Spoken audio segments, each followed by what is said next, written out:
why. Okay. So here with what Tampa calls Lieutenant Dan, and you were named that, nicknamed. I'm sure other people nicknamed you. First of all, Chucky's my most scariest person. You've got to have that on your shirt. I'm scared of Chucky. Anyway. Take it off? No, that's okay. I think it makes it real. Okay, so since I messed up the first time, tell me how you got here. I came to Tampa. I was in Colorado 5 years ago, and God put on my heart one morning, Tampa, Florida, and get a boat.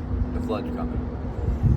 So I left Colorado, went back to North Carolina where I was living. Left North Carolina, came to Florida, and got stuck over on the East Coast, and was there for a couple of years. And I just got him out here in March, bought this boat, and now we have hurricanes with flooding. So, what happened to your leg? This was a motorcycle accident when I was 16. I had a scooter, and I rear-ended a car, and broke the femur, had a compound tib and fib, severed the femoral artery. Walked around for 2 years on crutches with this thing called the Hoffman device on my lower leg. And then when I was 18, I signed the first consent form. First legal contract I ever had to sign was to cut my leg off. Do you get annoyed by all the people that come by and talk to you? I had somebody come by at 2:30 in the morning last night, and if I would have had a gun, I would have shot him. Yeah, I would be annoyed. I'm doing it, but I would... No, at 2:30 in the morning, I'm trying to go to sleep, and you come and knock on my bedroom window, I'm going to shoot you. So this is your bedroom? That's my bedroom right there. So they knocked on this window? Yeah. No. Yeah, that's pretty bold. That is. Yeah. So now how do you shop? How do I shop? What do you mean? How do you get your groceries in here? How do I carry them in there like I jump in there? I mean, I go to Publix? Okay. Publix across the street. I usually dock the boat. I'm on the anchor, but I usually go over here on Seaplane Basin, over there by the airport. And I go on anchor there, or I hang out by Marjorie Park, or on the Intercoastal here.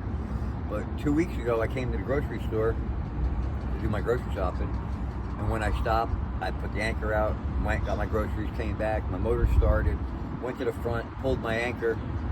By the time I got back to the back of the boat to move, the motor stalled. I couldn't get it started again. So I've been stuck over here for the last 2 weeks. Are you scared? Of what? What's about to happen? No. No. No, I'm not scared. I don't. Is there a lot of people that judge you? I get a lot of people saying that I'm crazy for doing it. And I got a lot of people saying to give me a life jacket, make sure I put a life vest on, this and that. My faith is in God. It's not in man, it's not in me. I got it in God. God told me to come to Tampa and get a boat. I come here, I get a boat, and now we have a hurricane. He ain't gonna let me die now. So where'd you get the boat? I bought it from a guy on Marketplace, but I need a bigger one. I need one like that. Well, maybe in time, with everybody that visits you, there would be some donation for you. I want to.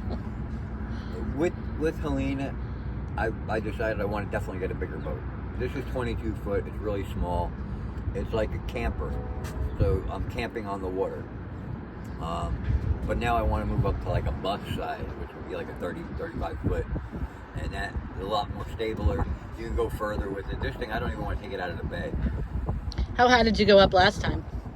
The water went up to about an inch from the top of the pylons over here. So I was out there looking at people over there walking on the sidewalk with the water up to their knees. Oh, wow. Do you have family?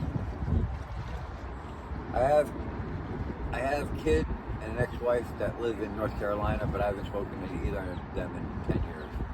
Your choice or theirs? Theirs.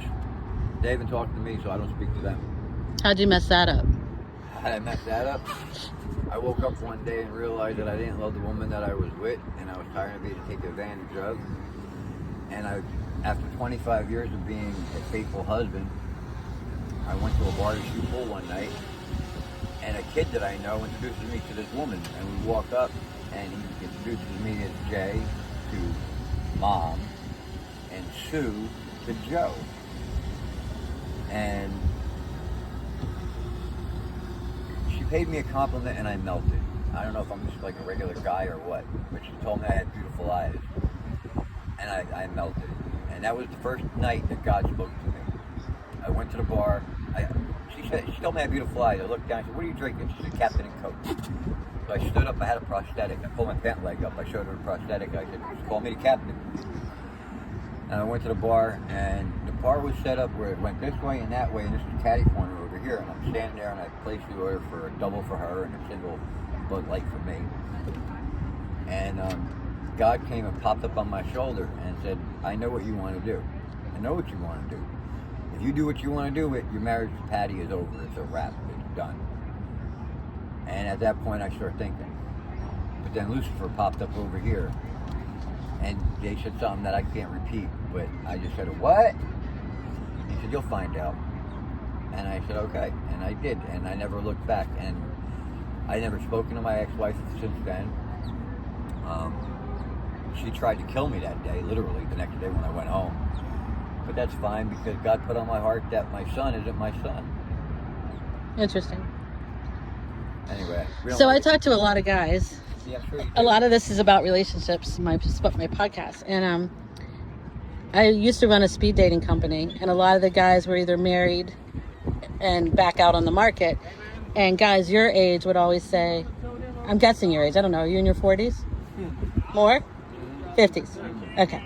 They would always say, once I got married and my wife had kids, I was no longer paid attention to. I was insignificant. I wasn't part of the family. And so anytime I could get attention from a stranger even, I was like, woo, just like you said. When that happened, I got married when I was 19 to a woman that I just met 3 months ago that was actually on a whim. So, and then 3 months after we got married, she was pregnant.